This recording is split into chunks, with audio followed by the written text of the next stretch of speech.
मोहन काला जी, एक मिनट दे रहा हूँ अभी आप स्पेशली शांत रहिए मेरी मैं तो बता रहा हूँ मैं उनको समझ दे रहा हूँ।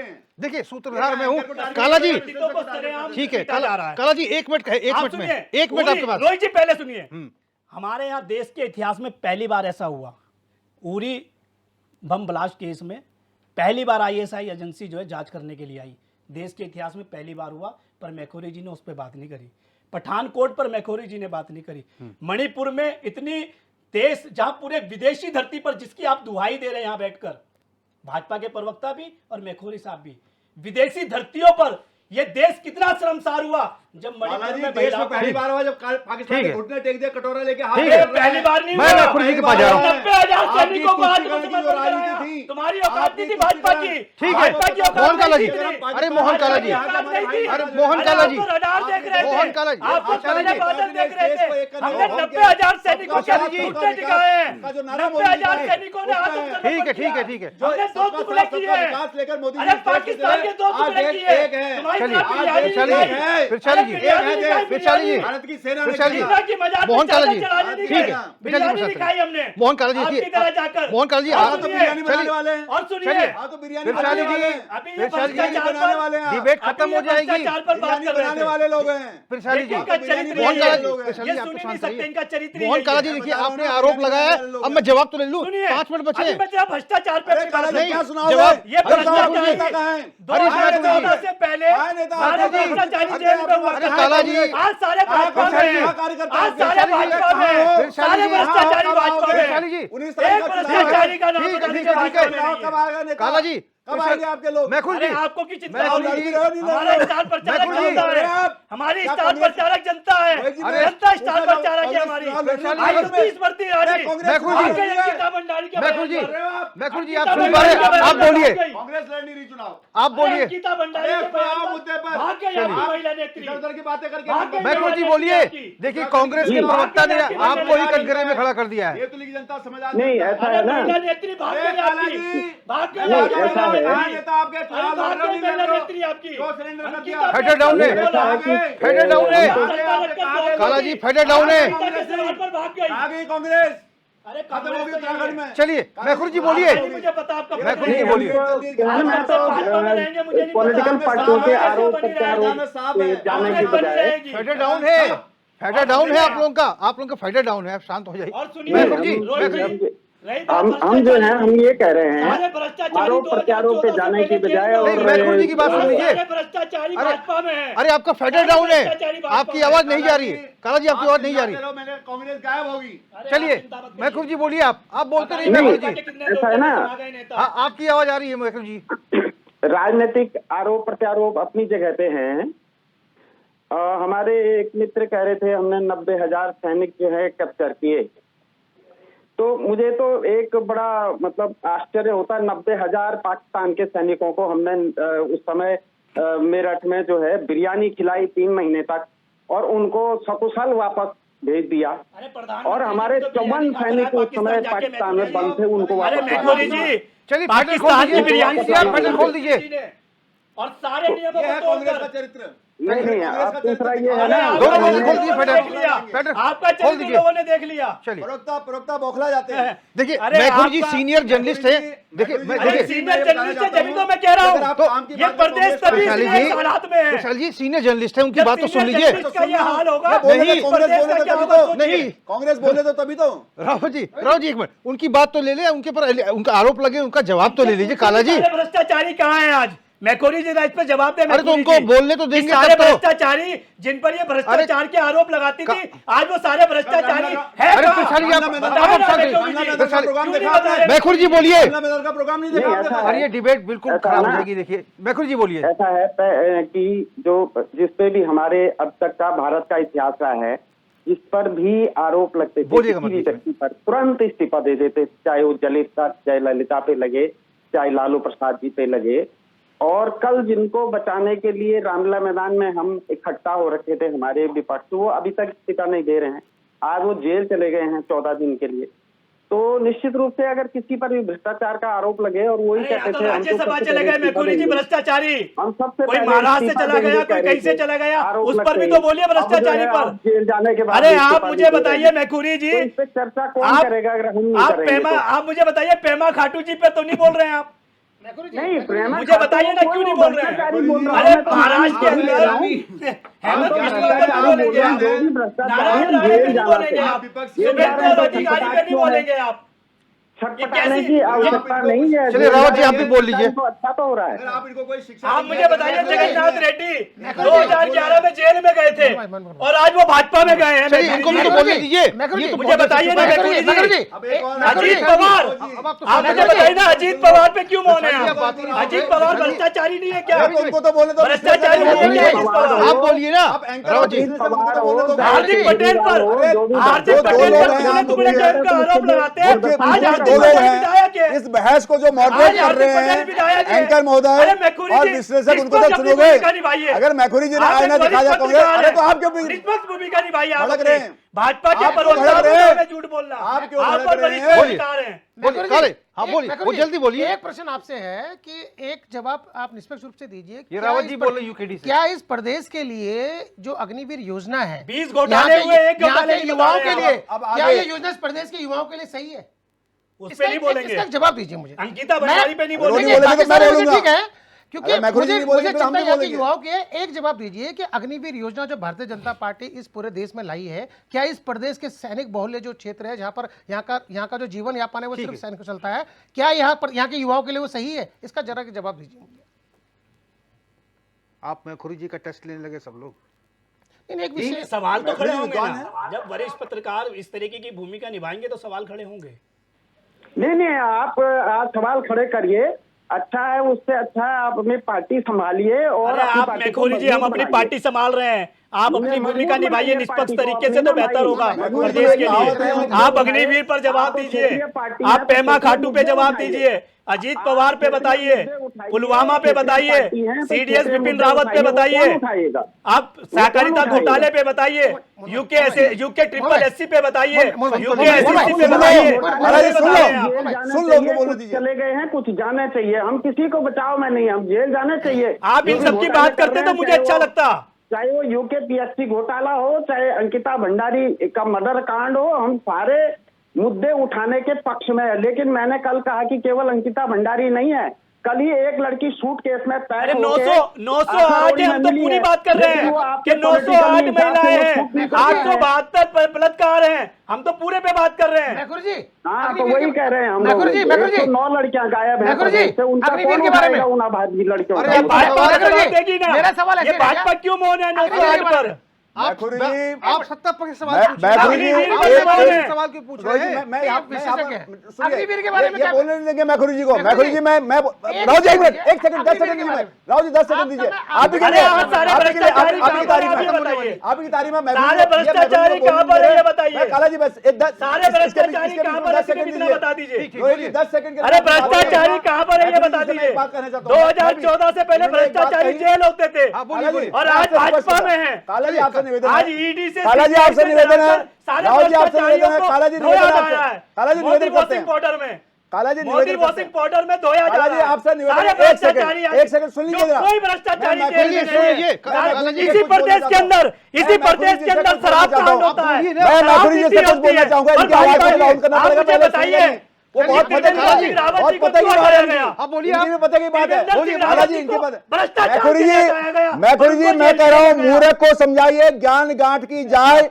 कोयला होय न उजला, सोमन साबुन लगाए। आप आज इनको जितना भारतीय भी ज्ञान जनता देंगे, पार्टी के पास- आप इनको जितना अरे भी आप ज्ञान जितना देंगे, इनके मर्जी पल्ले मोदी पड़ने साबुन वाला लगा नहीं लीजिए, है। इसलिए दाग आप नहीं अपने ज्ञान धुलेंगे। को बचाइए, इनसे बचाइए, अपने ज्ञान को बचाइए, अरे इनसे नवीन बचाइए। भाई, अरे मोदी भैया, साबुन जितना लगा लीजिए धुलेंगे नहीं दाग। अगर मूर्ख जितना को मर्जी ज्ञान मोदी देंगे तो साबुन अपना लगा ज्ञान लीजिए नष्ट हो दाग जाएगा। नहीं धुलेंगे। नहीं, अरे बिल्कुल बिरयानी खाइए, बिरयानी। चलिए, प्रधानमंत्री मोदी कल आने वाले हैं, लेकिन अब स्टार प्रचारकों को लेकर रावत जी माफी के साथ देखिए, मैंने सबको पूरा समय दिया और देखिए इस डिबेट का निष्कर्ष ये निकला कि हंगामेदार ये पूरी डिबेट हो गई।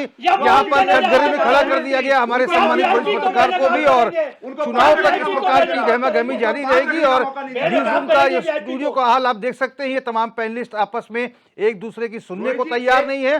और 2024 का लोकसभा चुनाव अब धीरे धीरे जैसे जैसे नजदीक आ रहा है, राजनीतिक पारा भी गर्म हो रहा है। अब कल प्रधानमंत्री मोदी आ रहे हैं, कल क्या हथौड़ा मार के जाते हैं या फिर क्या अब कुछ कह के जाते हैं, विपक्ष को किस रूप से घेरते हैं और सरकार की क्या उपलब्धियां बताते हैं, सबकी नजर फिलहाल कल पीएम मोदी की रैली पर है। फिलहाल क्वेश्चन आवर में मेरे साथ बस इतना ही। तमाम मेहमानों का हम शुक्रिया करेंगे, नवीन पिचारे जी, मोहन काला जी, दीपक रावत जी, हरीश मैकुरी जी, आप सभी मेहमानों का बहुत बहुत स्वागत है। तो फिलहाल क्वेश्चन आवर मेरे साथ बस इतना ही। देश और प्रदेश की तमाम बड़ी खबरों के लिए आप देखते रहिए चैनल 24/7। नमस्कार।